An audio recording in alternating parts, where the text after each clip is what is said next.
सपनों की नगरिया है मुंबई, और मुंबई कितने ही लोग आते हैं हर महीने और अपने सपनों को चकनाचूर होते हुए देखते हैं, लेकिन बहुत कम लोग हैं जो सक्सेस को छू पाते हैं। यानी कि वो इस फिल्मी जगत में अपनी दुनिया बना पाते हैं, बाकी सारे जो लोग होते हैं वो वापस लौट जाते हैं अपने घरों को सीट लिए। इसी प्रकार एक लड़की आती है मुंबई अपने ख्वाबों को पूरा करने के लिए। उस लड़की के साथ फिर इतना बुरा कृत्य होता है कि वह लड़की हैरान है, परेशान, और अब तक बिल्कुल भी उभर नहीं पाई है। नमस्कार, आदाब, सत श्री अकाल दोस्तों, मैं भीषम प्रकाश आज आपके सामने लेकर आया हूँ एक सनसनीखेज घटना जिसको जानकर और देखकर आप भी चौंक जाएंगे। दोस्तों, एक लड़की होती है और वह जैसे ही मुंबई ट्रेन से नीचे उतरती है तो वह अब बताई गई जगह पर होटल्स में पहुंचती है, और उस होटल में पहुंचकर बहुत सारे क्वेश्चन होते हैं उसके दिमाग में।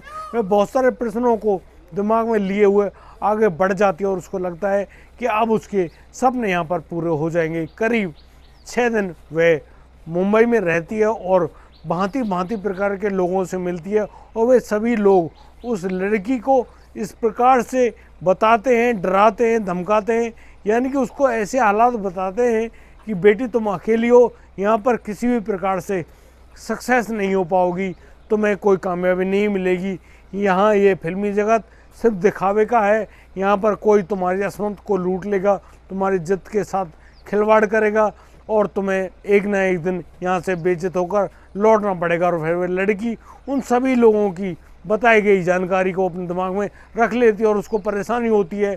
वह महसूस करती है कि वह एक गलत दुनिया में उसने कदम रख दिया है, लेकिन वह क्या करे। वह सोचती है कि क्यों ना मैं अपनी माँ के पास, जो कि दिल्ली में अकेली रहती हैं, वहाँ जाकर अपनी माँ के साथ रहूँगी, खुशी से ज़िंदगी जीऊँगी। इन वैसी दरिंदे लोगों के बीच में आकर मैं गलत फंस गई हूँ।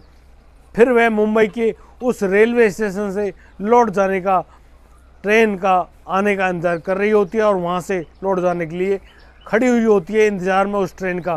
फिर वह ट्रेन, जो कि कर्नाटक एक्सप्रेस के नाम से जानी जाती है, रेलवे स्टेशन पर पहुंचती है वह ट्रेन, और वह लड़की उसमें सवार हो जाती है। और लड़की अब उस ट्रेन में डरी सहमी हुई सी बैठ जाती है। वह एसी का डब्बा होता है, यानी कि उस एसी के डब्बे में वह बैठी हुई है और उसको पता नहीं है, ना ही उसके पास कोई ट्रक टिकट है, ना ही उसके पास कोई रिजर्वेशन है। यानी कि ये जो एसी रूम्स जो होते हैं ट्रेन के, उनमें रिजर्वेशन करके ही बैठा जाता है। वह लड़की के पास कोई रिजर्वेशन नहीं होता, तो वह लड़की डरी सहमी सी वहीं टॉयलेट के पास बैठ जाती है और कंबल ओढ़कर अपने आप को ढक लेती है। वह चाहती है कि वह खुद को ना दिखाए, लेकिन दोस्तों यहाँ पर कुछ होना ही और था। और अब वह आराम से डरी सहमी हुई बैठी हुई है, तभी एक लड़का जिसकी उम्र करीब 35 वर्ष रही होगी, वह लड़का वहाँ पर आता है और उस लड़की को जगाते हुए कहता है कि तुम यहाँ पर क्यों लेटी हुई हो।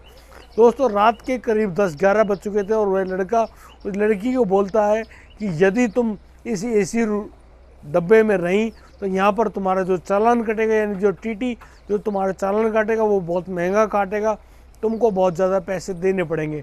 वह लड़की उस लड़के की बात को मान लेती है और वह लड़का उसको बताता है कि तुम जनरल डिब्बे में चले जाओ, जो कि पीछे है। और वह लड़की अब जनरल डिब्बे में जाने की पूरी कोशिश कर रही होती है। जैसे जैसे वह जनरल डिब्बे की तरफ बढ़ती है तो बीच में एक पेंट्री कार पड़ती है, यानी कि जहाँ पर खाने पीने का सारा सामान तैयार होता है और ट्रेन में सर्व किया जाता है, वह पेंट्री कार होती है। और उस पेंट्री कार में वह जो लड़का है, वह लड़का उस लड़की को दबोच लेता है, यानी कि अब वह लड़की को वहाँ पर दबोच लेता है और एक सीट पर लिटाते हुए कहता है कि चुपचाप से यहाँ बैठ जाओ, और तुमने यदि शोर मचाया तो मैं तुम्हें ट्रेन से नीचे फेंक दूंगा। वह लड़की डर जाती है, तो जैसे ही वह अपने आप को बचाने की कोशिश करती है तो वह लड़का 2-4 घूंसे थप्पड़ उस लड़की को लगाता है और उस लड़की को धमकाता है कि तुम अब कुछ भी नहीं बोलोगी। और फिर वह लड़का करीब 1.5 घंटे तक उस लड़की के साथ बलात्कार और भी बुरा कृत्य करता है। वह लड़की डरी सहमी बस अब चुपचाप सब कुछ भुगत रही थी। उस लड़की के दिमाग में बहुत सारे प्रश्न, उत्तर और बहुत सारे ख्वाब जो कि चकनाचूर हो रहे थे।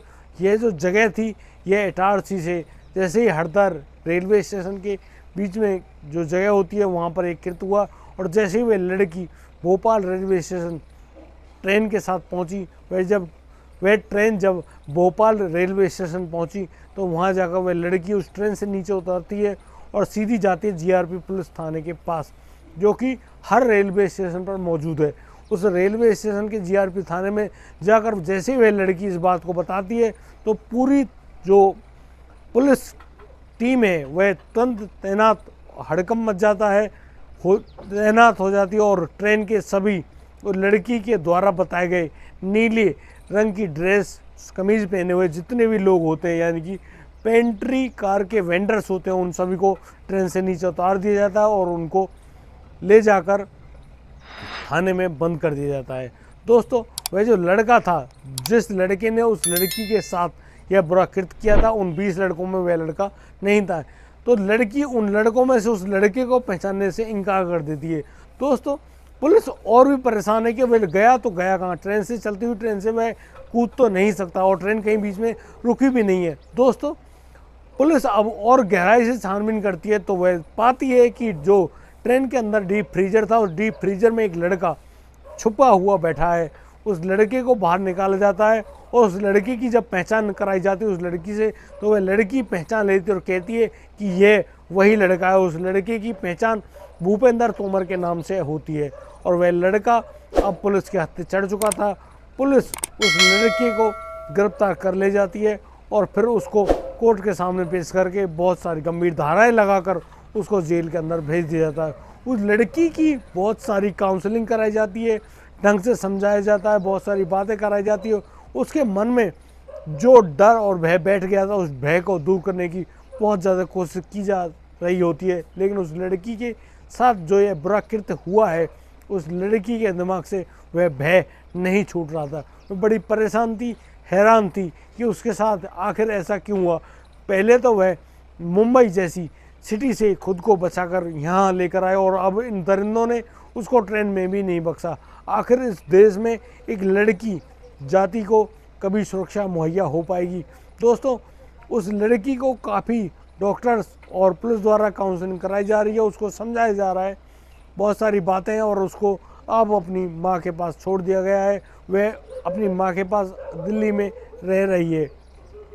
दोस्तों, हमारा ऐसा कोई मकसद नहीं है कि हम किसी को परेशान करें, उलझाएं या किसी के दिल को ठेस पहुंचाएं, लेकिन हमारा एक कर्तव्य बनता है कि हम इन घटनाओं की जानकारी देने के साथ साथ आपको सचेत करें, सावधान करें, ताकि आप लोग कभी भी ऐसे बुरे हालात के शिकार ना हों।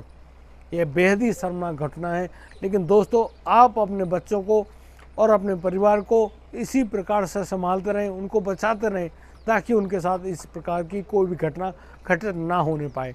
दोस्तों, यदि आपको हमारी वीडियो और दी गई जानकारी अच्छी लगी हो तो हमें लाइक करें, कमेंट करें, शेयर करें और हाँ, सब्सक्राइब करना बिल्कुल मत भूलिएगा। जय हिंद, जय भारत।